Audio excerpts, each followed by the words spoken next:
Good evening, ladies and gentlemen, boys and girls, and welcome to the latest episode of the Hard Compound Live. My name's Rich. I run and operate the Hard Compound. We're a one-stop shop for all things motorsport, and we can be found on Facebook, YouTube, Twitter, and Instagram.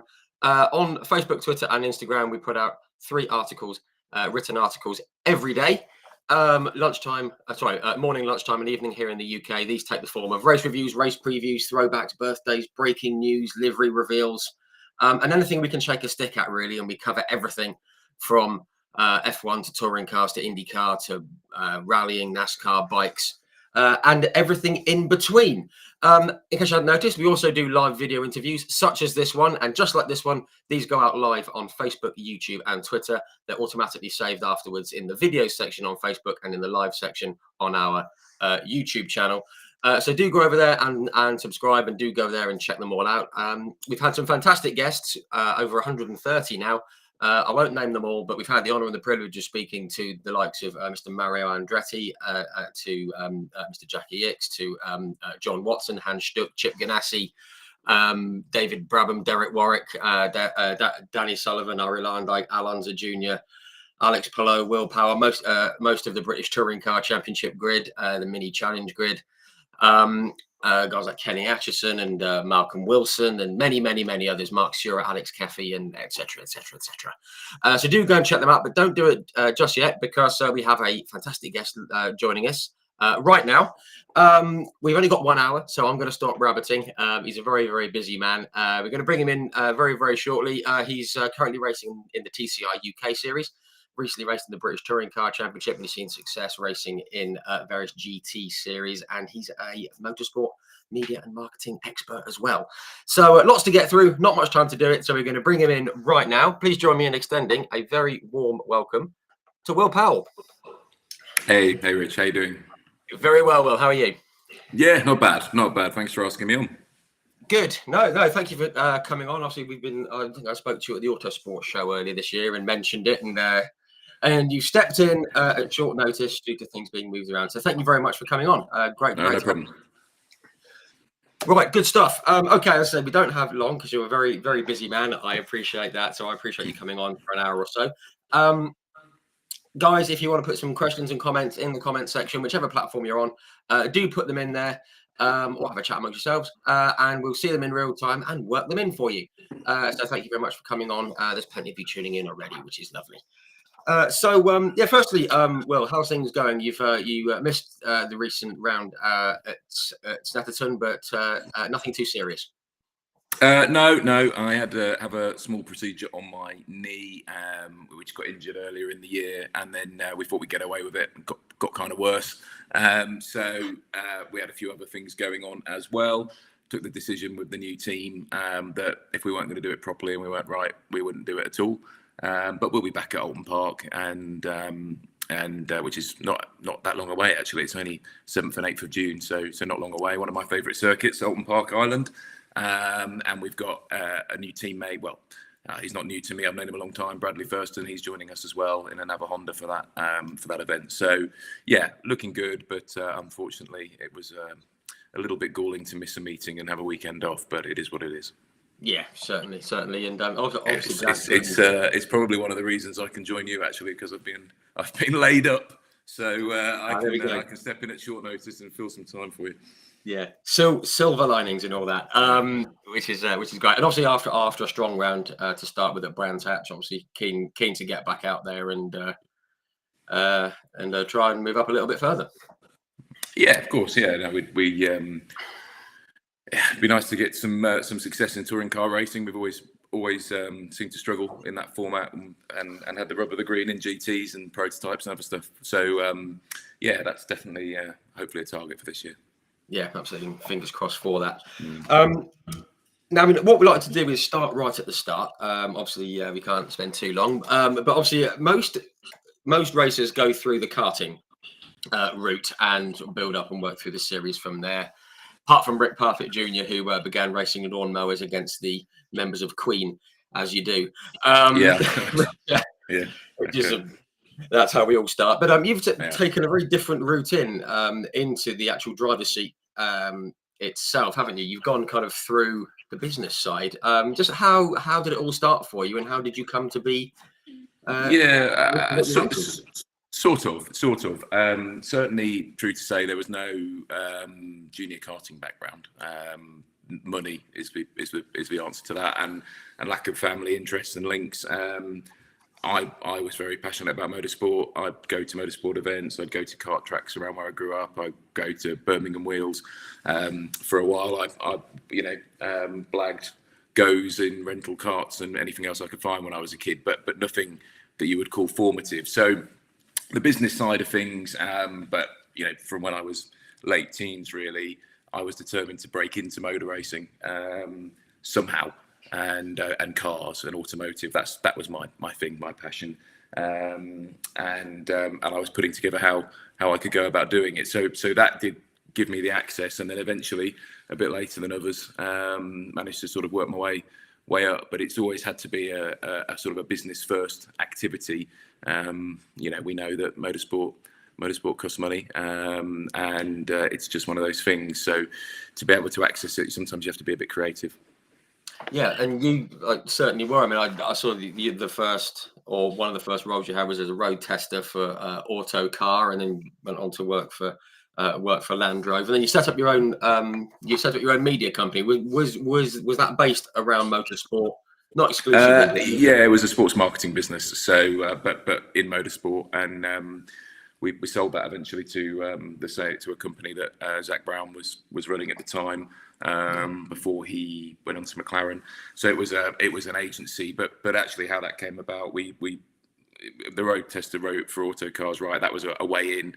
I could drive, and I was a cheap pair of hands, and then just made contacts through on the marketing side, on the TV side.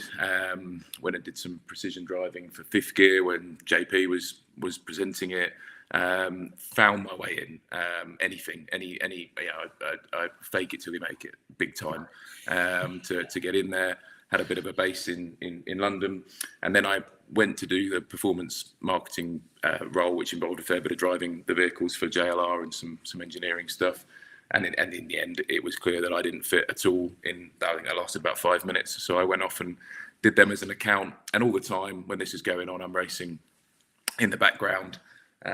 Primarily in older single seaters through a contact who I'm still in business with and still engineers me, because Sean Hurley, because his dad was an IndyCar and F1 mechanic back in the 70s and 80s, so they understood and had access to these old fast slicks and wings cars, and that between us, that's where and how we went racing. Very, very spit and sawdust, but it worked, and that was going on. The business side was going on, and eventually it gets a bit of momentum. That's a great way to go racing in those cars. I mean, obviously, you said the magic word IndyCar. Anyone who knows me, as soon as anyone mentions the word IndyCar, I could go on for hours, and I won't. And we've got the big one this weekend. I'm looking forward to it. I'm looking forward to it as well. I mean, the bumping with Graham Rahal again in the mix for that. It's just incredible. It's a race I absolutely would love to do. Never will get the chance, but incredible bravery to go and deliver it. But IndyCar's really on the rise, I think, at the minute as well. Along with American racing, any young driver now, I'd be saying go and look at, and I do say go and look at the US and the ladder system there if you can, because I think you can have a career out there as a driver, and it's getting harder and harder in Europe. Yeah, exactly, and they've got the system in place to get to the very top much quicker, and your success gets rewarded, and I love it. It's great. I've loved IndyCar for years, but as you say, it is way up on the. It is way on the up. Right, sorry, I've digressed. I always do. So just to sort of fast forward a bit, obviously you've done some racing in the background. Things started to sort of kick off, I guess, from what I can gather. In around 2016, you set up with like Motus One and Motus One racing.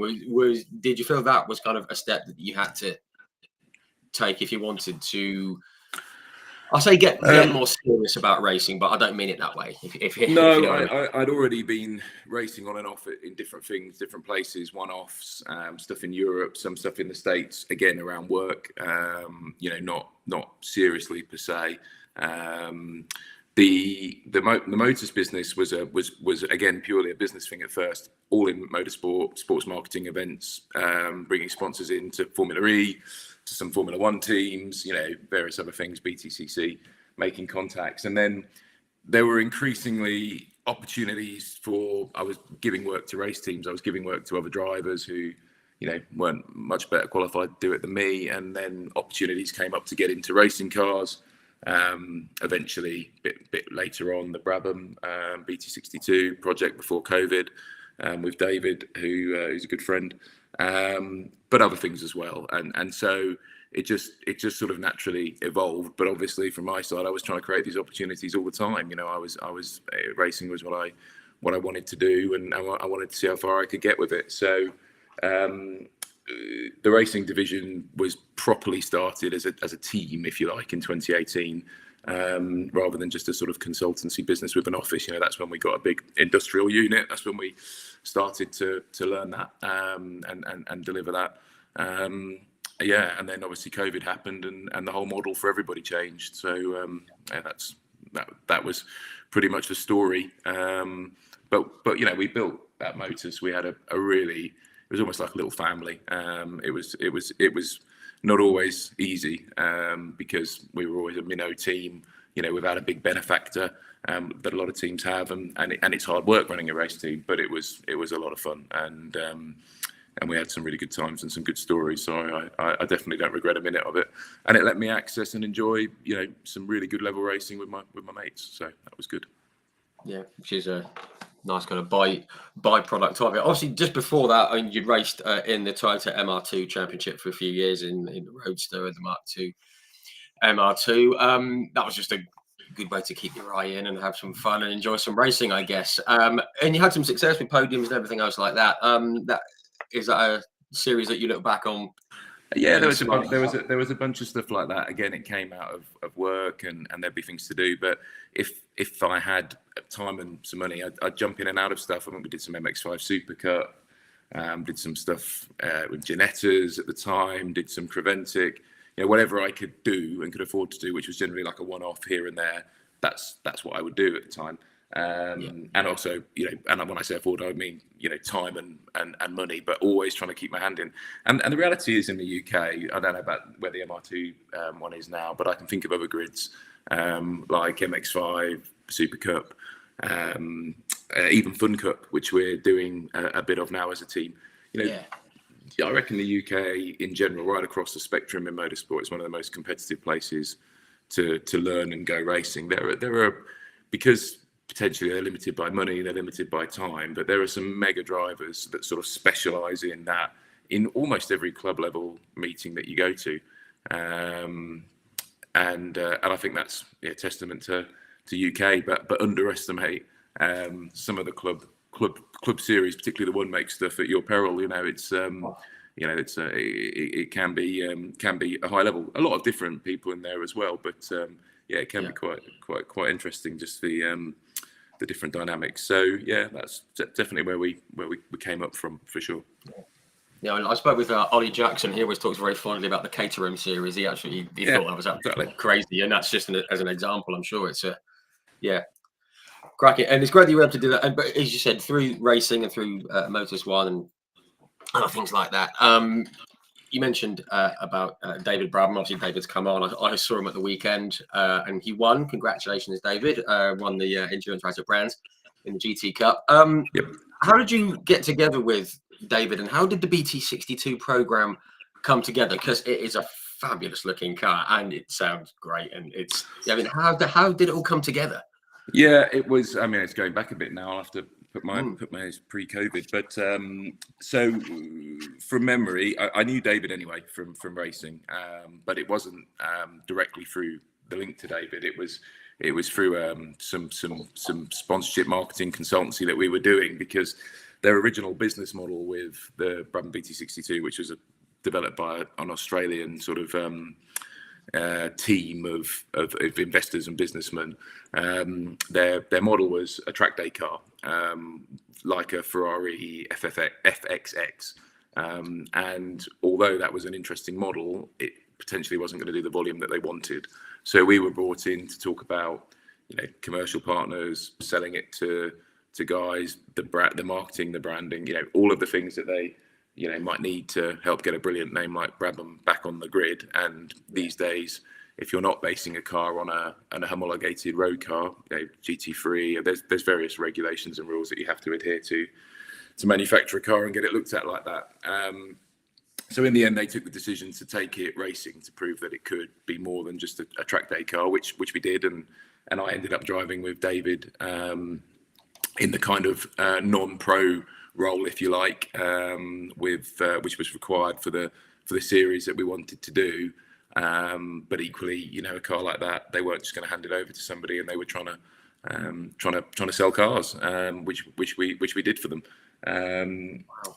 And obviously, that's not easy to do when you've got an Australian factory and bringing it over. But it was interesting. I think we had a good little team there that managed to take it and race it, and now clearly it's still being raced by customers. And I'm not involved in it at all now. But David back in the seat from what I saw, which is great for him. So fantastic racing car.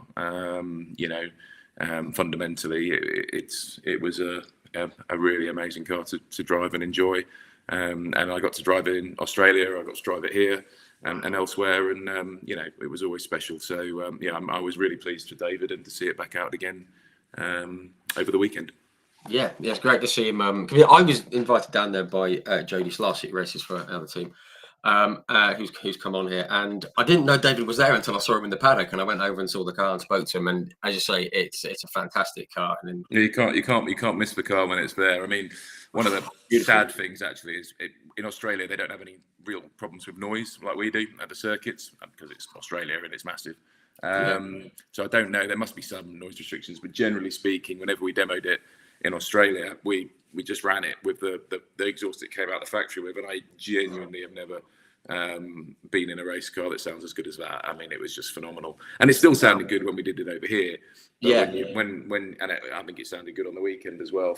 I had a little look at his onboard that he put onto social media, and it sounded good. But when he can go full bore with that thing, it's unreal, very old school. So cool. Yeah, very, very cool. And you obviously won. Was it in the British Endurance Cup, I believe, or the Endurance Championship? Yeah, I think you and David took a win. Yes, we did. And then I came back with Dave Scaramanga in a GT3 McLaren in 21, and we took that. We won the championship following. So we've always had a good history with that series. Yeah, fantastic. And just on last thing on it, it's pretty cool seeing a Brabham in a Brabham on the Brabham Straight and Brands Hatch. That's pretty special. That was very cool, very, very cool.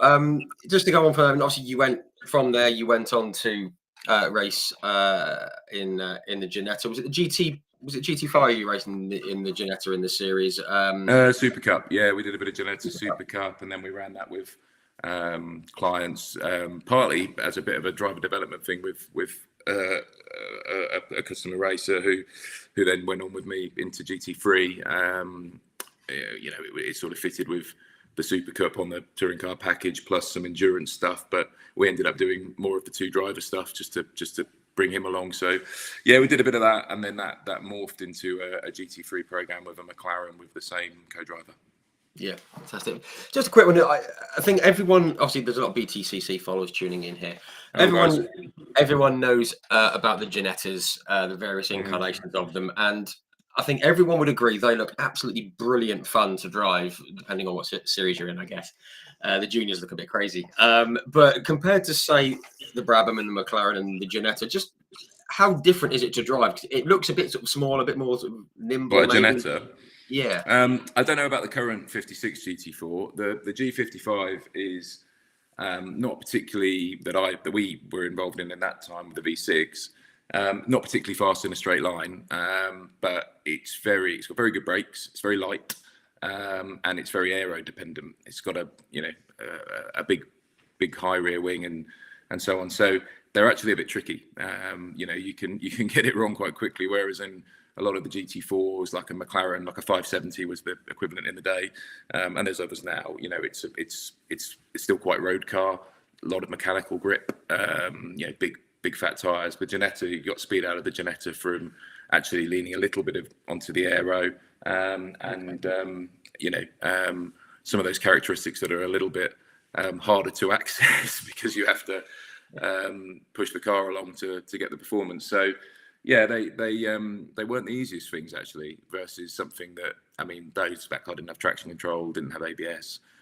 All of the other GT4s, obviously they do. I think the GT4 version of that car did, but the one we had didn't. So yeah, it is different, probably a bit more authentic, I guess, in that way, but equally not great as an endurance racer. But that was just the spec we had, obviously, and the spec they ran in Super Cup on the BTCC support package. Yeah. There is a version now that I think Ginetta are pushing, which I haven't driven, the 56 with the V8, which looks much more endurance racer and has all the bells and whistles. So I'll have to have a go in that, and I'll let you know how that fits against those. Yeah, please do. I'm looking forward to seeing that. It'd be good to see like a endurance Ginetta, off the production line. And just on the Ginettas, you say they seem to be a bit more suited, certainly some of them, to the shorter, punchier races. That's probably why it's such a good proving ground for someone who might want to go down whichever route they want to go down, whether it's GT or touring cars or single seaters. The Ginetta is a proving ground for everyone, isn't it? So it's obviously a good way to yeah, look, they're on the British GT support package now, and there's a good reason for that. They're bringing people through into GT racing, I think, sort of as a focused business, and that seems to be going well for them. Yeah, which is good to see. Good to see. Just very quickly on the subject of McLaren, Mark O'Neill, evening, Mark. He's just while we're on the subject, very topical. What do you think of the McLaren livery for Monaco based on the Senna helmet? Obviously, they've done the road. They've done a one-off road version as well. Mark thinks it looks awesome. I think it looks awesome. Well, I'll take your word for it that it looks awesome then. I thought the Vettel tribute to Senna at Imola was particularly good to see, and I'm sure this is more of the same. But I haven't seen it. But if you two think it's good, then I'm sure it's good. Yeah, it is very, very good. It's basically McLaren for Monaco. They've gone yellow. It's got a green rear end to it and a blue stripe across the nose, and it's a Senna helmet, and it looks fantastic. I've seen a couple of people don't like it, but each to their own. Please everybody. You can never please everybody. Cool. I love it. It's big and bright, and that's what F1 needs at the moment with all the naked carbon. But we know why they're doing that. We know why they're doing that.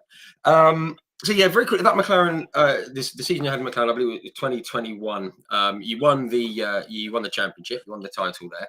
Yep. One thing I did see, there was I forget who it was. There was a couple of guys were racing and they won the first couple of rounds, and then they decided to withdraw. Do you know why that was? Because I tried to do a bit of digging on it. They won the first couple of rounds. I forget who it was now.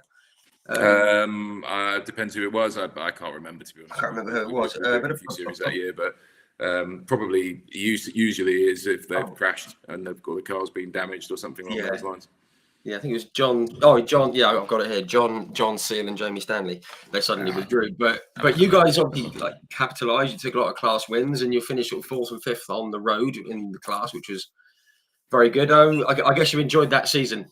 Racing in that. Yeah, it's endurance racing like that. It's all about sort of law of averages really, and getting through it. But what was great is that we were with a guy, Dave, that was in his first sort of season of racing a car with that kind of performance, and delivered consistently, and half the battle as well with GT3 and all that side of it is funding it and putting the car out and running it successfully. They're complicated cars. They cost a lot of money to run. They definitely cost a lot of money to be at the sharp end of in almost anything.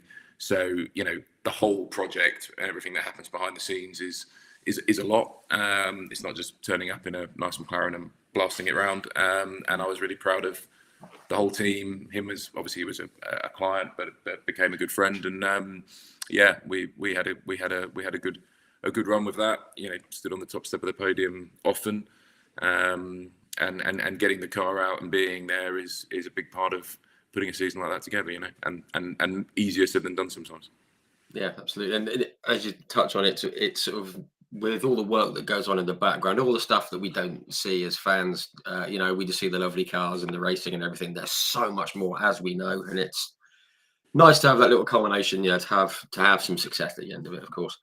I mean, I think sort of motorsport can be sort of 95% awful and 5% amazing, and it's that 5% that keeps you going. So when it does come together, however it comes together, you've sort of got to grab it. Yeah, absolutely. I think I saw a chat a couple of years ago between, I think it was Michael Crease and Tom Oliphant, and they both came up with the phrase, it's 95% chasing and 5% racing. I probably would agree with that. Yeah, I think it takes a lot of. It certainly takes, and I mean this throughout, even down to club level stuff. It takes a lot of things to come together in order to be competitive and successful. And just getting a car on the grid is it's a reasonable undertaking at any level. It's expensive, it's time consuming, and it can just still go wrong in an instant, even if you do everything right and turn up and and that's racing. It's kind of why we love it. So everyone's got to be crazy to do it at whatever level they're doing it. But that I think sometimes that bit gets sort of forgotten and overlooked at all levels. But it's a big chunk of your life. Yeah, absolutely. Just one thing I did see I want to touch on very, very quickly, because I saw these. They were in support of the GT Cup at the weekend. The Monoposto F3 Championship. I've raced in that too. Yeah, fantastic classic F3 cars. I saw one that took me back to about '88. I remember watching, I think it was JJ Leto or someone in the red and white Marlboro, or like Reynard, and it had one just like it. And I kind of went back in time. And there's loads of different F3 eras in that series. There were. How did you enjoy racing? Loved it. One of the best, some of the best racing I've ever done. In fact, I'm intending on getting a car and going back to do that again now that they're letting some later ones in. Sean, who I mentioned earlier, whose dad was the IndyCar F1 engineer and mechanic, he's got he builds engines actually out of our shop at Sport 77. His Hurley engine products powers probably, I don't know how many on that grid. He probably won't be happy if I get it wrong, but it must be at least half a dozen, if not more, and certainly the guys at the front. So I'm a fair distance away from it, but it's just great racing those older single seaters. They weren't really ever designed to last as long as they have, I don't think. I remember somebody saying to me that they saw somebody reasonably senior at Dallara and let them know that they were still racing an F3 car from 1993 or something, and they just couldn't believe it. And obviously there's more freedom there now to engineer stuff and rebuild engines and do things, but they're great cars. They're fantastic, and the older ones are not really up my street, but certainly they let an F308 and F309, I think, in now into that series. And to me, because I'm old, 39 now, I guess, so that makes me old. That's still a modern carbon tubbed, paddle shift, rapid race car. So, brilliant. Bring it on. Yeah, great stuff. If there's any consolation, you are 3 years younger than I am, so that's all right. Oh, well, yeah. Happy days. I know 19-year-olds blitzing around at the minute in Carrera Cups and winning stuff, and it does make you feel old. Yeah, I had Harry King on, and he was sort of saying when he was young in 2001, I was like, yeah, stop it. It's not fair. And I think there is one of the newer F3 cars in the Dallara shop in Indianapolis in the headquarters there, which is very, very cool to see alongside the Indy cars. Guys, just in case you're wondering, we are rattling through because Will is very busy, so we're going to have another half hour tops, really. We need to get on to touring cars. You dipped your toes into it in TCR UK in 2021, wasn't it? Obviously there was a few retirements and bits and pieces, but was touring cars always on your radar to have a go at? Yes and no. I was always a big fan of touring cars growing up, like everybody is. BTCC. I never did anything front wheel drive. Didn't come up for any of those ones for the reasons we've talked about in the older single seats and so on. So that was all new. I liked the look of the close contact racing. I wasn't particularly aiming for BTCC, but it was sort of an interesting area of racing that we hadn't gone for. And as we've discussed, I've always sort of tried things when there's been opportunities, and there was a business opportunity with TCR at that time, as there is again now, which we've taken, and I really like the TCR format. In the end, it became very much a solid business opportunity because we sold that car when we first did those couple of rounds of TCR UK onto a customer who then, you know, we ran in the car and raced. That was what we did at Motus. That was you know, part of going in that direction. A lot of the time I'd get in for a bit, you know, introduce other people to it, and then they'd maybe buy a car or take it on. And it's, as I say, it's a business activity. That's what it was. It wasn't just about me going racing. But it did make me think about touring cars. And then I was actually scheduled the next year when I went to BTCC with Team Hard to do British GT. We were supposed to be doing British GT4 in a McLaren, and for various reasons, on the very late, it couldn't happen anymore, but the sponsorship money was still available to me, but the bronze driver wasn't able to do British GT. So at about the same time, Jack Goff and Team Hard didn't happen. They missed the first round. And literally after the first round, I think they needed some additional funding to complete their car and put the hybrid out. It was a very from sponsors would ever get you on the grid in BTCC, but a deal we were able to do. Obviously, I could bring some resource to it to help run the car. Was it the right decision? I'll always say yes, because it put me on the grid in BTCC, which is not somewhere that you know, which was a dream in touring car racing. Was it hard as a result of doing it on a shoestring? Absolutely, it was. You know, it takes over your life, that series. It's a lot of weekends. You have to put car on the grid. You can't miss around because you lose your TBL. It's a lot of pressure and a lot of stress on you, and we went into it probably about as unprepared as you could possibly ever go into it. I barely ever sat in the car or any touring car before I was on the grid at Brands Hatch for the second round. And the first round we went out on slicks in the rain. I think it was me and Rory Butcher were the only two that did. You know, we were so it was a baptism of fire, but no, I'd never say that I would have chosen not to do it. It was a fantastic thing to be able to do. Yeah, I think when the BTCC is a possibility, I mean, I just look at Bobby Thompson at the moment. You know, he's missed the first couple of rounds and he's gone in. You know, and he's gone in because he's got the opportunity, and what an opportunity it is. And obviously, it's a series that if you get the chance to do it, you do it. Yeah, well, Bobby's a great guy, and he's brilliant. He was my teammate that year, and he was incredibly generous. You know, there was a fair amount of let's say variation in terms of all the different Cupras and the funds that were being put to run them. But equally, you know, Bobby, I think always has an ability to make the most of his, and is very, very experienced in Tim Tops and touring cars, and he's just a lovely guy. So he was super, helping me through that first year and the ups and downs of it for the races that we did together. And I was super pleased for him to see him in West Surrey. Yeah, it's a terrific move for him, and and like very well deserved. Just very quickly, people may not know this, and if David Brabham sees this, he might tell me to shush. But I was actually at Media Day at Thruxton just before you joined the series, and I was mooching around and talking to drivers, and I looked in, and I mentioned, I think it was to, I can't remember who it was. Said, "Oh, where's Jack?" He goes, "Oh, he's not doing it." I was like, "Oh, okay. Why?" I went, "Oh, don't know." I thought, okay, fine. Yeah. As I was leaving, David Brabham was coming back, walking through the thing, and "Oh, David, hi, how you doing?" And had a quick chat with him. And I said, "Oh, how come you're down here?" And he said, "Oh, I'm just, who have you heard of, like Will Powell and everything?" I said, "Yeah."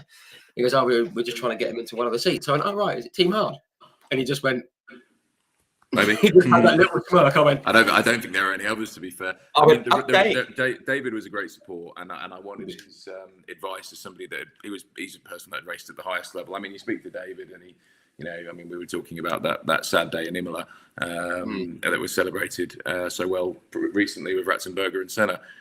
David was Ratzenberger's teammate, and he just, he's just talking about it, and you forget with somebody so as down to earth as he is, how much more than you they've been around and done, which isn't a comment about his age. If he does watch this, David, I'd never say that, but that experience. So when this opportunity came up, very, very last minute, I think it probably about 24 hours before Thruxton, I wanted him to come. He knew Alan Gow particularly, so I wanted him to have a chat with Alan about my relative inexperience in a touring car and whether that would be an issue, since to take the team. And obviously, in the end, we did it. Yeah. Just very quickly on that, we had David on, I think about 3 years ago now, and it was tough for me to mention Imola and everything, and everything. And I was going to say, I don't think I've ever said it to David, but the way he spoke about it, it was incredibly decent and very well spoken about, because it's an awful situation. And it just showed about David the person, really, how he talked about it. And with the he's a great guy. He's very spiritual. He introduced me to a lot of mindset and meditation and breathing, and his view on the world is kind of affected by that, if you like, in a positive way, because he takes everything in a very cool, kind of laid back way, and that's what's so good about him, including a situation like that, which is unimaginable. So top man, David. We're both in agreement there.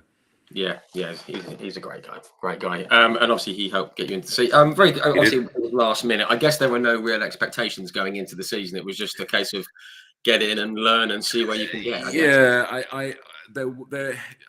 That's exactly right. And of the team as well, because we knew we were doing it on a shoestring. But unfortunately, what happens is we're all racers, and wherever you are on that grid, and so that lasts for about probably 2 rounds. One round at Brands, it was like, oh my god.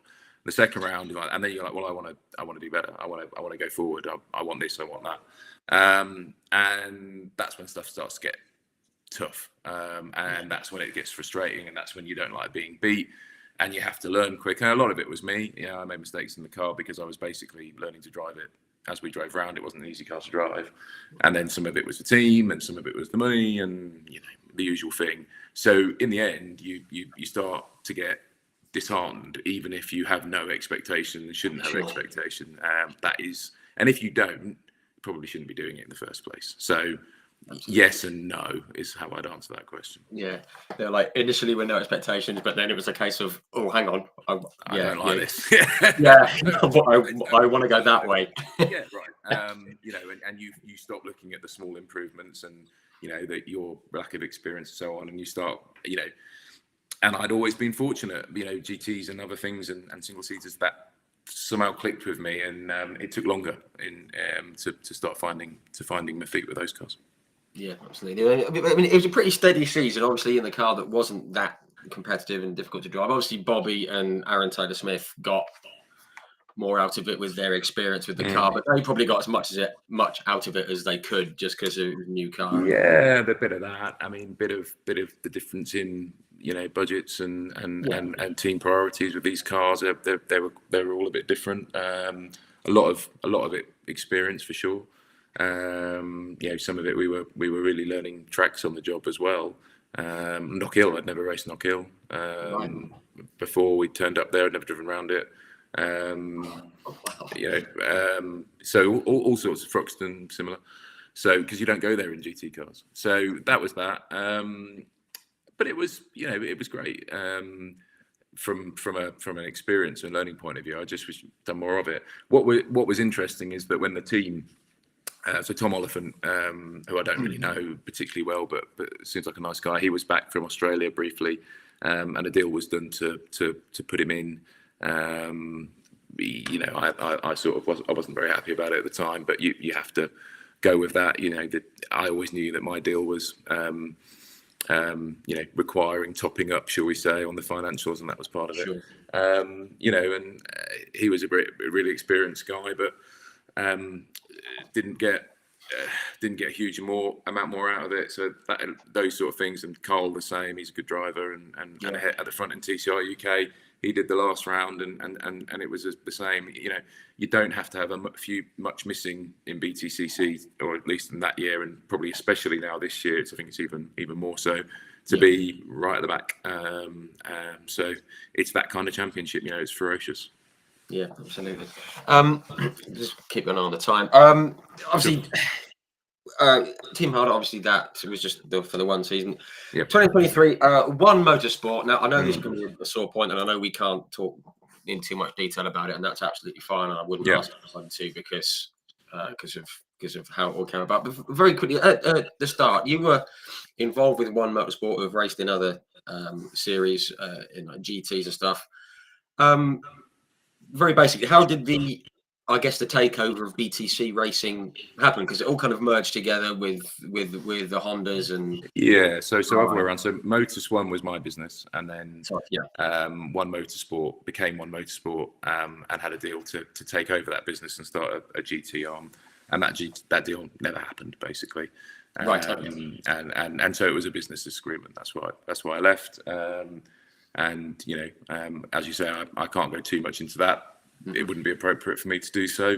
I mean, put it this way: somebody said to me afterwards, "Look, if you've never been screwed in motorsport, you've never been in motorsport." So that's kind of my view on it. Now they're not racing. The link though originally was Danny Buxton. Danny's the boss of Speedworks now, or the MD, along with the guys there. And I was involved.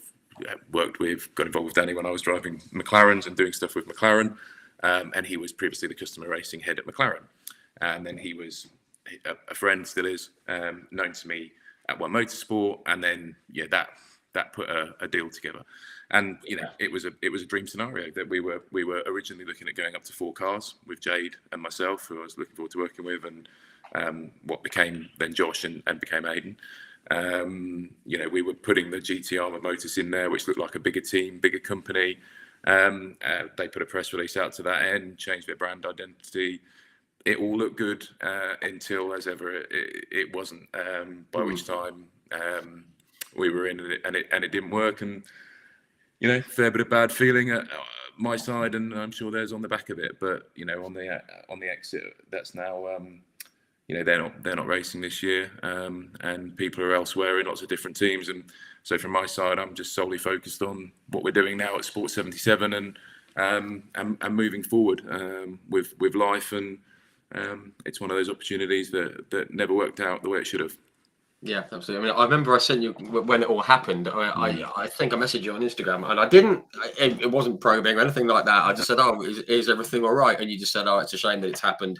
Yep. But you did say there's a lot of good people there at One Motorsport who didn't deserve what happened. Well, there are, which is always the case. A lot of them are in other teams in the BTCC paddock, or in Formula E, or in Formula One. You know, they've gone on to bigger and better things, and that's testament to, you know, how good they were. You know, Danny's gone on to run Speedworks, which is a great team. Josh, I've got a lot of time for Danny. He's been very good with his time. He's a good guy. You know, Josh, working with Josh and Aidan, you know, Josh in particular, in the same way I talk about Bobby being very generous. You know, Josh was very, very generous as well, driving those cars, and is, you know, an absolutely top class driver. And Aidan the same. You know, we all had a good time. It was good driving with them. Those elements of it weren't ever the issue. It was a business issue. So it is what it is. I had in racing, as we've discussed, being able to do these things. I've had the rub of the green in racing for a long time. I've been very lucky. Deals have gone well. This one didn't. Perhaps that happens. But you know, the people, in terms of mechanics, in terms of the management, in terms of in terms of the team manager and Paul and Danny and those guys, you know, we were all got on fantastically well, and me and the other drivers. But you know, from the minute it wasn't 4 cars as we had originally planned going in and was free, you could tell that things weren't right. So yeah, it's just one of those things that doesn't quite work out, which is good. I'm not going to dig too far into it. Another question here from Mark O'Neill. Final one on that. As far as you know, obviously I appreciate you may or may not know. Did it play a part in them not entering the BTCC this year? I'm not sure if you know anything about that. And let me have a read of his question. Sorry. Yeah. What was the real deal of you parting ways with Motorsport? That was and then there's another one where he said, "Did what happened play a part in them not being in the team?" No, I mean, look, I left a long time before anything to do with this season, so I don't know anything about that. I think it's self-evident. You can see where the sponsors and the drivers have gone, and that's partly what forms the ethos in the background to go racing. But yeah, my involvement with the team stopped even before the halfway point of the season last year. So this year I wouldn't know, but as an outsider looking in, that would be my observation. Yeah, that's fair enough. Cool. Very quickly, the Honda Civic, different car to drive to the Cupra. Was it? You said the Cupra wasn't the easiest car to drive. Was the Honda Civic? It wasn't. Partly due to my experience. The issue, the thing. I think I can probably say this quite easily now. The Civic, when I got, and it's these tiny margins again in BTCC, hugely sensitive. So when the year before, where the Civic and Josh, who was driving it, sort of said this to me, they had it in a really good sweet spot, and then they bought a different engine package from Dynamics, or they acquired it with Neil Brown, which was a heavier engine, albeit more powerful generally, different map. So and the installation was different, and basically the balance of the car, what worked the previous year, didn't seem to work. And obviously I wasn't there the previous year, last year in the car. So it was tough. It was a tough engineering challenge for them. They were effectively dealing with new things. Now, it was still, to me, a good car, a good chassis, but certainly when I was in it for those first few rounds, they hadn't really got their head around it. And it was challenging, definitely. We also, it all came together quite late with that engine change. So again, testing was very limited. One of the big things about doing the One Motorsport deal was that we were hoping that it would have a proper run at it. Having started in BTCC and had no planning, chucking it in at the deep end, just going for it. Just jumping in the car in the second round and seeing what it was like in free practice one and then racing it. This was supposed to be the opposite, and it just didn't work out like that. So it was, again, a more experienced driver or someone more natural would have probably made more of it. But yeah, I was expecting a big difference, and the difference in the end last year between where the Hondas were and where the Cupras were wasn't as pronounced as we thought. No, sure. No, fair enough. Well, and thank you for talking about it. I know. I didn't want to dig into it because it could be a sore point, and there's so much bump and hot air going around about it. People thinking about, and it was just like, yeah. Well, there were some silly statements put out, which I don't think helped anything. But I don't think ultimately anyone's really interested in terms of, the reality is actually very boring. It comes down to money and business, and disagreements. Unfortunately. So and that tends to be the way with lots of things in life. So in the same way that, I don't think that sort of behind the scenes stuff needs airing to quite the extent. But I get it. When somebody disappears off the paddock, it's a bit different. We're back now. We're back now with what we're doing in TCR and Sport 77 and Honda, and I'm very happy with that. Yeah, absolutely. And I was going to touch on that. Obviously, it started up this year back in TCR with the Honda. Really good deal done with Honda as well, with regards to imports and bits and pieces that we spoke about. I wrote a piece on that, which is all very good. I appreciated your coverage of it. I mean, again, it's something that's come out of nothing, but our partners at Yas Motorsport that build the GT3, NSX, and the TCR Honda products. They need representation in the UK, which we've been happy to do a deal to be part of. Very impressive facility they've got in Milan, and we're moving cars with them, and that's happening to an increasing extent. Even just this week, I'm very pleased to say. So, that's going. It's early days, startup piece of business, and we're trying things, but that partnership's working well. Excellent. That's good to hear. Long may that continue. Obviously, hope that goes from strength to strength. And obviously, it's going to help with the racing this year. I said you missed out the round at Snetterton recently for the reasons we said at the start. But Browns was a good start. Being old and having a duff knee. As you get older, things get more duff, don't they? As well. Yeah, even my hairline, that's getting duff. I've got my mother, God rest Yeah, her you're soul, okay. had very good hair, and so I've got a lot of it. It's like I'm like a baby sheep. I just sort of produce it, so I don't think I'll lose one. Happy days. Hopefully I'm done. Yeah. Shedding mine. But yeah, it was a strong start, wasn't it? You know, three solid finishes and plenty to take to Alton Park. In the next... Yeah, look, I mean, we had a few issues. We found out on the Monday that we had some positives to take away. Again, car came late, deal came late, all the usual stuff. We're used to it. But it turned out there was a crank sensor issue with the car, that crank angle sensor, that meant we had no ignition low down. So I'm thinking, oh God, these other cars getting dragged away from outside of clearways at Brands out of Druids. But actually, below about 4,200, we did have an issue, which then caused an engine issue of the fourth cylinder, which wasn't picked up on in the data, just with people learning to work together until Monday, actually, after the race, which isn't much help. So it was a shame about Snetterton, because having fixed that, we wanted to see where we were. Alton now, I think we'll hope it be. Hopefully, we'll be in a better place, and we'll have a second Honda out as well. So that's cool. Yeah, great stuff. You know, the expanding of the team, and you get to go around the island hairpin, which is brilliant. Lovely. Yeah. Lovely bit of circuit. Just a couple of questions I want to touch on before we just begin to wrap up. Yeah, sure. Diffan Evans, evening Diffan. Hope you're well, mate. Hello, Diffan. He has said, will the Sport 77 team venture into the BTCC in the future? Are there plans to, along with the TCR UK campaign, or will the team venture into other TCR championships? Good question. Good question. Other TCR championships, definitely yes. We're looking at with Yaz about trying to get maybe a one-off or a bit more in TCR Europe. We're also doing, and not with TCRs obviously, but we're also doing some stuff in GTs. So that will come along as well, and in Fun Cup to some extent. So yeah, there will be other things than beyond TCR UK, but that'll be our core. And then on the BTCC question, never say never. Not something we're actively planning. The budgets are extremely high. You can see that by the fewer teams on the grid this year.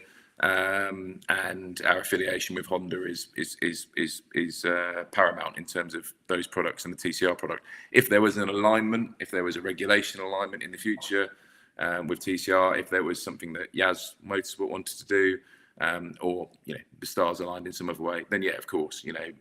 Previously we were involved running Carl Bordley's car with Motus. We were involved with Team Hard behind the scenes. We'd love to be around that championship, just not right now, and it's not something I'm actively pursuing or focused on in any way. It would, again, as I always say, have to be the right business opportunity, and I'd also have to take a very deep breath to give my life back over to that. Chances of me doing it with me driving, I wouldn't expect that. It would probably be with somebody else, and me running the team side, I would imagine. But never say never. You just never know what comes up. Yeah, absolutely. No, good to hear. Right, there's a couple of questions about budgets we're going to come to in a second, but we've got a chap called Bradley Thurston who's commented. Those who don't know, I've heard of him. Brad is. I think he's being banned from race paddocks around the UK actually, so he can only talk to us on this now. No, Bradley is Bradley's a person I like very much. So Bradley's coming in. He drove the first round of TCR UK in an Audi Gen 1 last minute deal, and then realised he needed to be in current spec machinery, and has now done a deal that puts him in a Honda for the rest of the TCR UK season, which we announced last week. So his question is, do you think any of your teammates will be faster than you? To which my answer is a resounding no. I do not, Bradley. But we'll see. I hope he is. As running with the team, I want our cars at the front. So if he's faster than me, then happy days. And he did very well last year in a Porsche with Darrell De Leon, actually, winning the British Endurance Championship. So him coming back and racing with us, as he originally did at Motus, is really nice, actually. He's a good guy and a mate, and a cheeky effer as well. Clearly, good stuff. No, that's great, and thank you, Bradley, for tuning in. That's great. Okay, there's a couple of questions about budgets regarding TCR and BTCC. Yeah. Just one second. When it comes to that, very, very quickly, because I appreciate you do have to go. No, you're okay. Dave Cox, even Dave, Zeus, hi, Dave. two of his friends. I hope you're feeling better, mate. I know you've not been very well recently. It says, what's the biggest difference in car between BTCC and TCR? And there was a question later on about budgets and things. Yeah, obviously you've done both. Very quickly, the biggest differences between the cars. I prefer the TCR car. Significantly prefer it, if I'm honest. The BTCC cars take more abuse. There's space frames, subframes, everything bolts on and off. TCR won't take the knocks and carry on. That's how you can get these cars back out. I mean, I went in the wall at Throgston, they got me back out. It was amazing for the same day. The car was completely smashed, destroyed. Wouldn't happen in a TCR car because they're more, they're from the manufacturer. But the flip side is, although the BTCC cars are stronger, they're a lot heavier. The TCR cars have actually got some aero. The BTCC cars have really none or not a lot. The TCR cars are lighter. I always think lighter race cars are better. Ask Colin Chapman, but that's just the reality. And they're paddle shift, which is nice. Versus the manual downshift. So they're a little bit more modern. And they've got the current generation of TCR cars are like manufacturer built GT cars in terms of their quality, in terms of their reliability, finish, and the way they perform. And BTCC cars aren't that, but they're sort of not meant to be either. The hybrid system, I think now for the first time this season, from what I've seen outsider looking in BTCC, is actually starting to do what it should have done in the first place. When I was in it, it was just, we all cancelled each other out between that and the option tyre. And so the only way past was contact, and that's why you saw so much of it. Now it does seem to be making quite a big difference. So that's kind of where it is. And you're so busy in a BTCC car because your finger's on the button for hybrid half the time. You're doing that half the time on the gears, you're on the radio. It's a lot. But in the end, even with a high, we had at Snetterton, I think there was a high 55 or a low 56 was the pole time in quali. I mean, that's as quick or quicker than a BTCC car pole time. So you've got to look at that and think these manufacturer spec cars that cost 130,000 euros coming out of there, are doing better performance over a lap, even at a power circuit now. And they're certainly nicer to drive. Yeah, interesting. That's some good insights. I like that from a driver's perspective. I like that because we always only hear about fans. Very quickly before I get to the last two questions, Mark O'Neill, would you consider writing a book of how you got to where you have done in racing? I don't know if anyone would be interested to read it. I've certainly got some stories. I'd love to. Yeah, I mean, I think the only way it would be interesting, given that I'm not Jason Plato or Matt Neal or anybody with a name, would be as if I absolutely just, maybe I'd have to change the name so I didn't get sued, just told the truth about everything, the business, everything in the background, how I got there. I think that would be quite interesting as a book, but whether I'd get away with that, I don't know. But yes, of course I would. Maybe when I'm a bit older, if I'm sitting on my boat and got nothing to do, then yeah, if people would read it, I'd definitely write it. Excellent. That sounds grand. Great stuff. Okay. Always do some fun questions at the end. Not going to do them all because I appreciate. No, you're okay. Do what you want to do. I've probably got. We're not. Don't need to jump straight off. We're okay. If you give it 5-10 minutes. 5-10 minutes. Would you consider going and racing in TCR somewhere else, like Tom Oliphant in Australia? Yes, I would. Particularly if it involved me driving one around Bathurst. I'm very jealous of Tom for doing that. That looks yes. I need to get Tom on here. Looks great. The IMSA series in the States as well, the Pilot Challenge, I want to call it, at Daytona. That looks very cool. So yeah, it's one of Macau. Bloody hell, Macau. I mean, Rob Huff and I have the same management company. Actually, I know you're getting him on here, but I think he's got his own waxwork in Macau, so I wouldn't know what to do. But that's a mega. I mean, that's one of the nice things about TCR as a format, to be honest. And Honda as a global partner is that those things are possible. We're only just getting started, so it's Alton Park for us at the minute. But would love to, and that's definitely the plan. Yeah, that'd be cool. I mean, I spoke. Laguna Seca, Bathurst, and Macau. Yeah, not bad. Yeah, I spoke with Tom Coronel, and he said that Macau is his favourite circuit in the world because, quote, It's just like me. It's a bit crazy. That's the words of Tom Coronel. I can believe it. Cool. Yeah. What a great circuit. Yeah, Bathurst as well. Goodness me, on the bucket list. Okay, let's just pick a couple of these questions here at the end. I always ask this: do you have a favourite circuit to race on, or does it depend on the car? Spa's my favourite circuit. Spa-Francorchamps. Good shout. I've spoken to a few people that have raced on the circuit. I've been very fortunate to do that. I also spoke with Jack Aitken, who had a huge shunt. Yeah, good, yeah. And I spoke with Callum Eilert, who was behind the accident that unfortunately took the life of.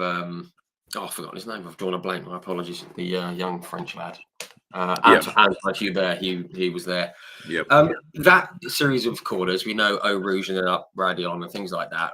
Everyone has said it's fantastic because the car compresses, then it goes light as you go up the hill, and it's blind. And it's what is it like to go up there? I mean, it must be amazing. Yeah, it certainly opens your eyes every time.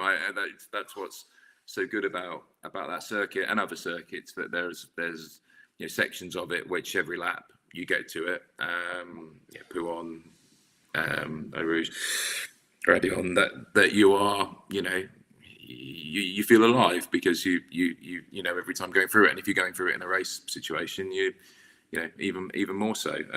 It's not so much although it looks very impressive going up it's not so much the sort of the G forces or the lateral load or anything, although there is a bit of that depending on the car, but it's just it's the challenge. The great thing about Spa, I was there the other day on a client day, is how well it's marshalled now as well. Just to talk about, you mentioned some of the accidents. I can't, when there's fog and rain, clearly it's dangerous visibility. It is what it is, but they've got an AI system now, believe it or not, that's certainly on sort of track days where I've never in my life had so the light boards that they use in F1 are what they use with the marshals there. It's professional marshals, I believe, who are there to do it. So take nothing away from our Orange Army for a minute, but the technology that they've got to run the light boards and the system there is just on another level. And I understand it's the same thing going in at the Nordschleife, so that they're following cars on the way around on the live data, and they can work out when a blue flag's needed, for example, which is on a track day with 100 cars out is kind of vital.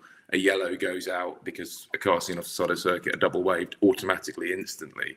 So some of the blind corners are on the Nordschleife, but also corners like Radion Eau Rouge, where it's blind, you're getting that in. So those guys, whatever we say about the circuit and the issues and the challenge, they're employing that kind of technology, those algorithms, those systems already to marshal and manage the circuit. It's light boards all the way around. Yeah, it's a serious investment.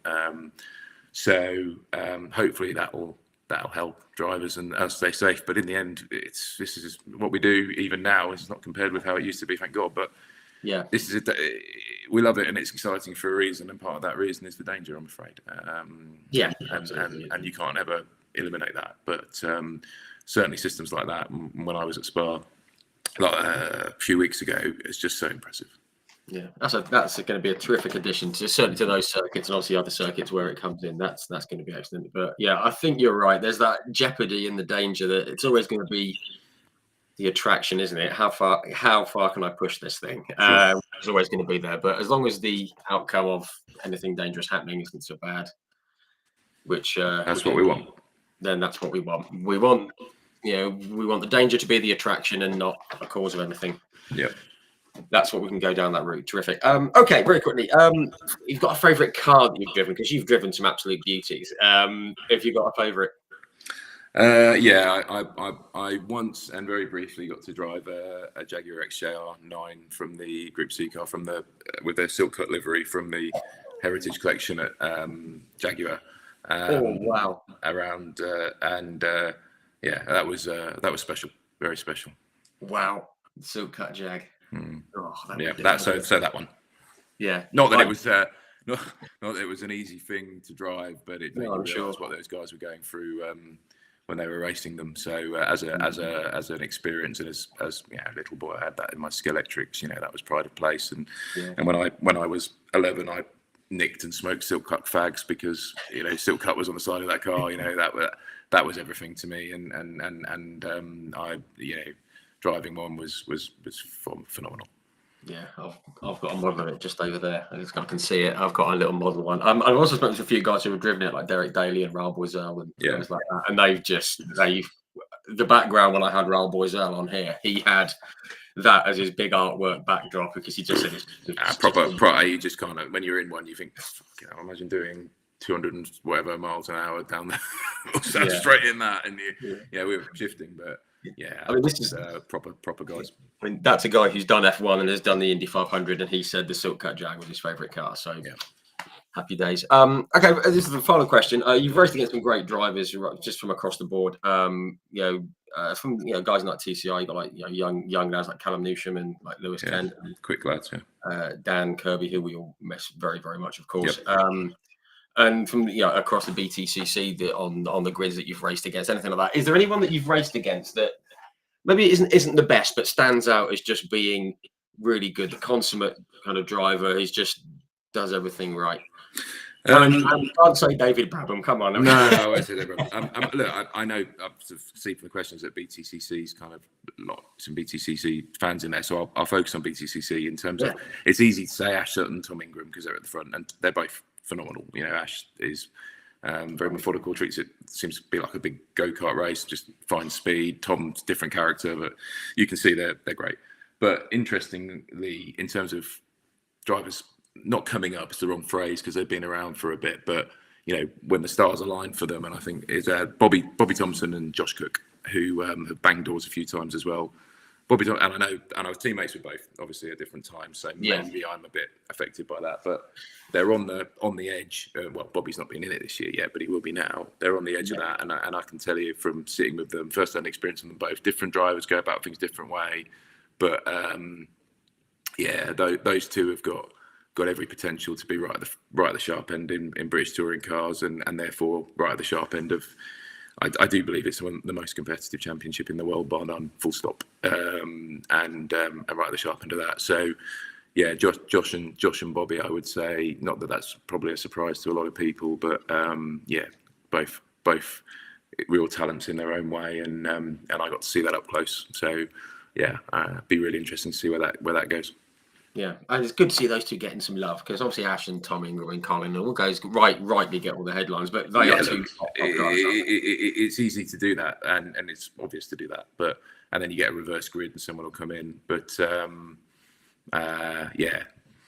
believe me, we've seen what those guys have done with machinery that wasn't on the same level as anybody else's, and so interesting. Yeah, it'd be good to see how they get on. Obviously, we wish Bobby all the best this weekend. Yeah, 100%. For this debut. Right, we've gone over it a little bit. There's some more questions coming in. Unfortunately, we can't get to them all, but Will, I know you're very, very busy, so thank you very much for coming on. Thank you for asking me on. Thank you for taking an interest, everybody. I'm always surprised that people do, and I'm very grateful that they do. I've got to do a couple of calls with the States tonight before it gets too dark and gloomy here, but pleased to be able to help out, and hope you'll have me on again. And if anyone's got any other really pressing questions, then I'm not on Facebook, but I am on Instagram at Will Powell Racing, and the business is at Sport 77. So feel free to message me. I don't bite, and if I can get back with an answer, I will. Great stuff. That's lovely. Thank you very, very much. And obviously, wish you all the best for the rest of the TCR UK season, and with all the business endeavours going forward. Thank you. So wonderful. Thanks very much, everyone, for tuning in. Thanks, everybody. Plenty of you. Great to hear from you, and we'll see you all very, very soon. Thanks very much, everyone, and we'll see you guys. In the not too distant future.